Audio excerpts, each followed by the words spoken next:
In this video, I'm going to show you how you can stop notifications from YouCam Makeup app. If you find this video helpful, please like and subscribe to this channel.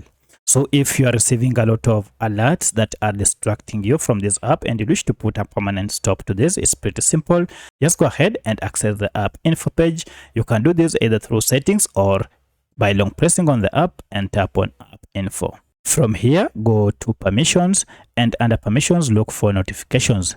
Under this, you should see we have all these notifications turned on. Among them are permanent notifications, vibration, play sound, lock screen, floating notifications, as well as notification badges. To turn them off, instead of turning one by one, just go ahead and toggle off show notifications, and this will turn off all the other types of notifications.